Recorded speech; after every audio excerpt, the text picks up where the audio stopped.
Bismillahirrahmanirrahim. Assalamualaikum warahmatullahi wabarakatuh. Kembali lagi di channel Pena Pencari Hikmah. Kali ini kita akan bahas malaikat menyuruh iblis bertemu Rasulullah Shallallahu Alaihi Wasallam. Ketika para sahabat sedang bersama Rasulullah Shallallahu Alaihi Wasallam di kediaman seorang sahabat Ansar, tiba-tiba terdengar panggilan seseorang dari luar rumah. "Wahai penghuni rumah, bolehkah aku masuk? Sebab kalian akan memerlukanku." Rasulullah Shallallahu Alaihi Wasallam bersabda, "Tahukah kalian siapa yang memanggil?" Kami menjawab, "Allah dan Rasulnya yang lebih tahu." Beliau melanjutkan, "Itu iblis, laknat Allah bersamanya." Umar bin Khattab berkata, "Izinkan aku membunuhnya, wahai Rasulullah." Nabi menahannya. "Sabar wahai Umar, bukankah kamu tahu bahwa Allah memberinya kesempatan hingga hari kiamat? Lebih baik bukakan pintu untuknya. Sebab ia telah diperintahkan untuk ini. Fahamilah apa yang hendak ia katakan dan dengarkan dengan baik." Ibnu Abbas radhiyallahu an berkata, pintu lalu dibuka. Ternyata dia seperti orang tua yang cacat satu matanya. Di janggutnya terdapat 7 helai rambut seperti rambut kuda. Taringnya terlihat seperti taring babi, bibirnya seperti bibir sapi.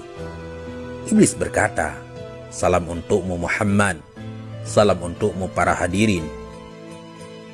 Rasulullah Shallallahu Alaihi Wasallam menjawab, "Salam hanya milik Allah Subhanahu Wa Taala. Sebagai makhluk yang terlaknat, apa keperluanmu?" Iblis menjawab, "Wahai Muhammad, aku datang ke sini bukan atas kemauanku, namun karena terpaksa." "Siapa yang memaksamu?" "Seorang malaikat utusan Allah mendatangiku dan berkata, Allah Subhanahu wa Ta'ala memerintahkanmu untuk mendatangi Muhammad sambil menundukkan diri. Beritahu Muhammad tentang caramu dalam menggoda manusia. Jawablah dengan jujur semua pertanyaannya. Demi kebesaran Allah, andai kau berdusta satu kali saja, maka Allah akan jadikan dirimu debu yang ditiup angin. Oleh karena itu, aku sekarang mendatangimu. Tanyalah apa yang hendak kau tanyakan. Jika aku berdusta, aku akan dicaci oleh setiap musuhku. Tidak ada sesuatu apapun yang paling besar menimpaku daripada cacian musuh." Rasulullah Shallallahu Alaihi Wasallam lalu bertanya kepada iblis, "Kalau kau benar jujur, siapakah manusia yang paling kau benci?" Iblis segera menjawab, Kamu dan orang sepertimu adalah makhluk Allah yang paling aku benci." "Siapa selanjutnya?" "Pemuda yang bertakwa yang memberikan dirinya mengabdi kepada Allah Subhanahu wa Ta'ala." "Lalu siapa lagi?" "Orang alim dan wara'ah." "Lalu siapa lagi?" "Orang yang selalu bersuci." "Siapa lagi?" "Seorang fakir yang sabar dan tak pernah mengeluhkan kesulitannya kepada orang lain." "Apa tanda kesabarannya?" "Wahai Muhammad, jika ia tidak mengeluhkan kesulitannya kepada orang lain selama 3 hari, Allah akan memberi pahala orang-orang yang sabar." "Selanjutnya apa?" "Orang kaya yang bersyukur." "Apa tanda kesyukurannya?" "Ia mengambil kekayaannya dari tempatnya dan mengeluarkannya juga dari tempatnya." "Orang seperti apa Abu Bakar menurutmu?" "Ia tidak pernah menurutiku di masa jahiliyah, apalagi dalam Islam." Umar bin Khattab, "Demi Allah, setiap berjumpa dengannya aku pasti kabur." Utsman bin Affan, "Aku malu kepada orang yang malaikat pun malu kepadanya." Ali bin Abi Thalib, "Aku berharap darinya agar kepalaku selamat dan berharap ia melepaskanku dan aku melepaskannya. Tetapi ia tak akan mau melakukan itu."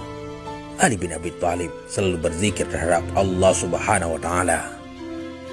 "Apa yang kau rasakan jika melihat seseorang dari umatku yang hendak sholat?" "Aku merasa panas, dingin, dan gemetar." "Kenapa?"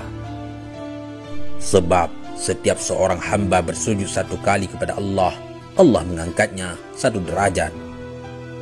Jika seorang umatku berpuasa, tubuhku terasa terikat hingga ia berbuka. Jika ia berhaji, aku seperti orang gila. Jika ia membaca Al-Quran, aku merasa meleleh laksana timah di atas api. Jika ia bersedekah, itu sama saja orang tersebut membelah tubuhku dengan gergaji. Mengapa jadi begitu? Sebab dalam sedekah ada 4 keuntungan baginya, yaitu keberkahan dalam hartanya, hidupnya disukai, sedekah itu kelak akan menjadi hijab antara dirinya dengan api neraka, dan segala macam musibah akan terhalau darinya. Apa yang dapat mematahkan pinggangmu? Suara kuda perang di jalan Allah. Apa yang dapat melelehkan tubuhmu? Taubat orang yang bertaubat. Apa yang dapat membakar hatimu? Istighfar di waktu siang dan malam. Apa yang dapat mencoreng wajahmu? Sedekah yang diam-diam. Apa yang dapat menusuk matamu? Salat fajar. Apa yang dapat memukul kepalamu? Salat berjamaah. Apa yang paling mengganggumu? Majelis para ulama. Bagaimana cara makanmu? Dengan tangan kiri dan jariku. Di manakah kau menaungi anak-anakmu di musim panas? Di bawah kuku manusia. Nabi lalu bertanya, siapa temanmu wahai iblis? Pemakan riba. Siapa sahabatmu? Penzina. Siapa teman tidurmu? Pemabuk. Siapa tetamumu? Pencuri. Siapa utusanmu? Tukang sihir. Apa yang membuatmu gembira? Bersumpah dengan cerai. Siapa kekasihmu? Orang yang meninggalkan sholat Jumat. Siapa manusia yang paling membahagiakanmu? Orang yang meninggalkan sholatnya dengan sengaja. Sahabat pena pencari hikmah. Iblis tidak berdaya di hadapan orang yang ikhlas. Rasulullah SAW lalu bersabda, segala puji bagi Allah yang telah membahagiakan umatku dan menyengsarakanmu. Iblis segera menimpali, tidak, tak akan ada kebahagiaan selama aku hidup hingga hari akhir. Bagaimana kau boleh berbahagia dengan umatmu, sementara aku boleh masuk ke dalam aliran darah mereka dan mereka tak boleh melihatku? Demi yang menciptakan diriku dan yang memberikanku kesempatan hingga hari akhir, aku akan menyesatkan mereka semua, baik yang bodoh atau yang pintar, yang boleh membaca dan tidak boleh membaca, yang durjana dan yang soleh, kecuali hamba Allah yang ikhlas. Siapa orang yang ikhlas menurutmu? Tidakkah kau tahu, wahai Muhammad, bahwa barang siapa yang menyukai emas dan perak, ia bukan orang yang ikhlas. Jika kau lihat seseorang yang tidak menyukai dinar dan dirham, tidak suka pujian dan sanjungan, aku boleh pastikan bahwa ia orang yang ikhlas, maka aku meninggalkannya. Selama seorang hamba masih menyukai harta dan sanjungan dan hatinya selalu terikat dengan kesenangan dunia, ia sangat patuh padaku. Tahukah kamu Muhammad bahwa aku mempunyai 70.000 anak dan setiap anak memiliki 70.000 syaitan? Sebahagian ada yang aku tugaskan untuk mengganggu ulama, sebahagian untuk mengganggu anak-anak muda, sebahagian untuk mengganggu orang-orang tua, sebahagian untuk mengganggu wanita-wanita tua, sebahagian anak-anakku juga aku tugaskan kepada para zahid.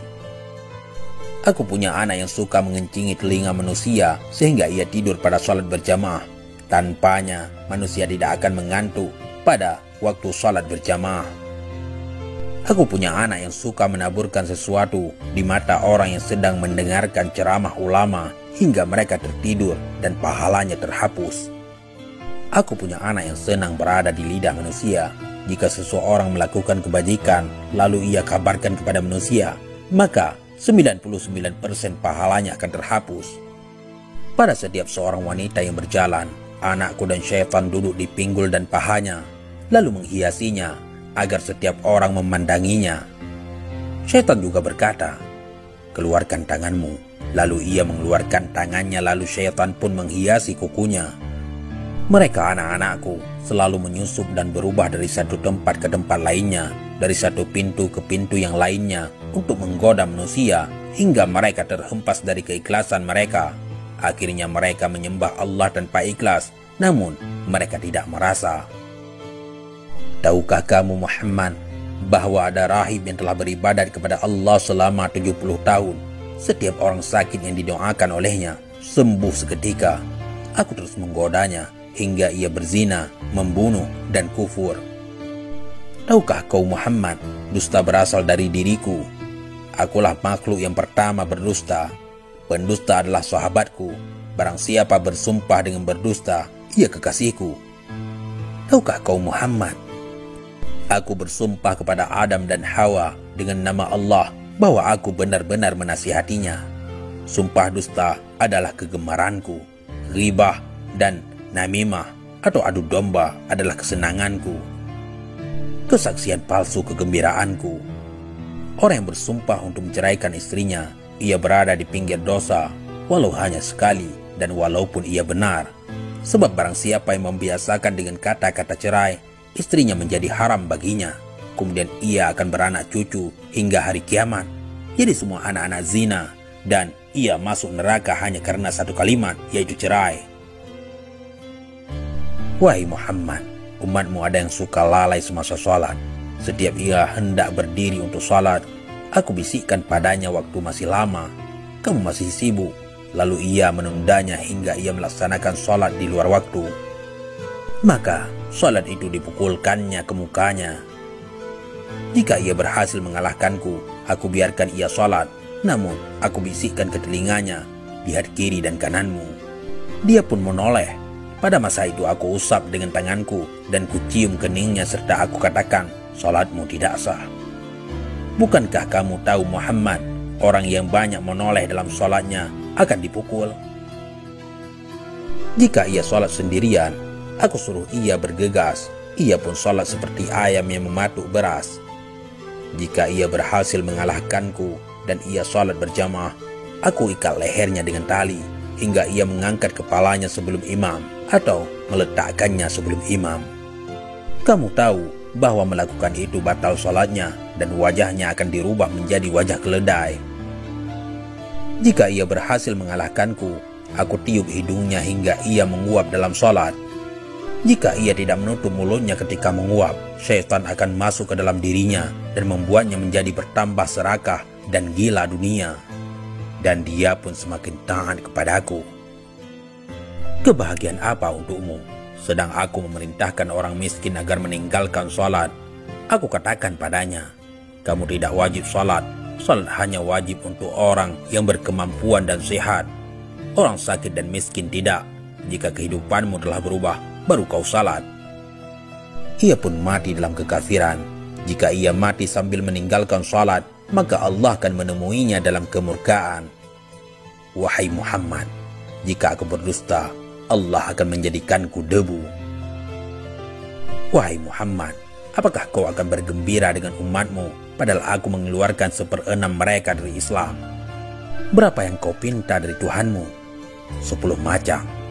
Apa saja? Aku minta agar Allah membiarkanku berbagi dalam harta dan anak manusia. Allah mengizinkan. Allah berfirman, berbagilah dengan manusia dalam harta dan anak, dan janjikanlah mereka, tidaklah janji syaitan kecuali tipuan. Harta yang tidak dizakatkan, aku makan darinya. Aku juga makan dari makanan haram dan yang dicampur dengan riba. Aku juga makan dari makanan yang tidak dibacakan nama Allah. Aku minta agar Allah membiarkanku ikut bersama dengan orang yang berhubungan dengan istrinya tanpa berlindung dengan Allah. Maka syaitan ikut bersamanya dan anak yang dilahirkan akan sangat patuh kepada syaitan. Aku minta agar boleh ikut bersama dengan orang yang menaiki kendaraan bukan untuk tujuan yang halal. Aku minta agar Allah menjadikan bilik mandi sebagai rumahku. Aku minta agar Allah menjadikan pasar sebagai masjidku. Aku minta agar Allah menjadikan syair sebagai Qur'anku. Aku minta agar Allah menjadikan pemabuk sebagai teman tidurku. Aku minta agar Allah memberikanku saudara, maka ia jadikan orang yang membelanjakan hartanya untuk maksiat sebagai saudaraku. Allah berfirman, orang-orang boros adalah saudara-saudara syaitan. Wahai Muhammad, aku minta agar Allah membuatku boleh melihat manusia sementara mereka tidak boleh melihatku. Dan aku minta agar Allah memberiku kemampuan untuk mengalir dalam aliran darah manusia. Allah menjawab, silakan. Aku bangga dengan hal itu hingga hari kiamat. Sebagian besar manusia bersamaku di hari kiamat. Iblis berkata lagi, "Wahai Muhammad, aku tak boleh menyesatkan orang sedikit pun. Aku hanya boleh membisikkan dan menggoda. Jika aku boleh menyesatkan, tak akan tersisa seorang pun. Sebagaimana dirimu, kamu tidak boleh memberi hidayah sedikit pun. Engkau hanya rasul yang menyampaikan amanah. Jika kau boleh memberi hidayah, tak akan ada seorang kafir pun di muka bumi ini. Kau hanya boleh menjadi penyebab untuk orang yang telah ditentukan sengsara. Orang yang bahagia adalah orang yang telah ditulis bahagia sejak di perut ibunya. Dan orang yang sengsara adalah orang yang telah ditulis sengsara semenjak dalam kandungan ibunya." Rasulullah Shallallahu Alaihi Wasallam lalu membaca ayat, "Mereka akan terus berselisih kecuali orang yang dirahmati oleh Allah Subhanahu Wa Taala." Kemudian Rasulullah juga membaca, "Sesungguhnya ketentuan Allah pasti berlaku." Iblis lalu berkata, "Wahai Rasulullah, takdir telah ditentukan dan pena takdir telah kering. Maha suci Allah yang menjadikanmu pemimpin para nabi dan rasul, pemimpin penduduk surga, dan yang telah menjadikan aku pemimpin makhluk-makhluk celaka dan pemimpin penduduk neraka. Aku si celaka yang terusir. Ini akhir yang ingin aku sampaikan kepadamu, dan aku tak berbohong." Na'udzubillah. Jangan sampai kita menjadi orang yang tersesat dan juga menjadi teman syaitan. Neraka itu panas. Panasnya melebihi panasnya di dunia, bahkan beribu-ribu kali lipat. Wallahu a'lam bissawab. Mudah-mudahan ini semua bermanfaat. Assalamualaikum warahmatullahi wabarakatuh.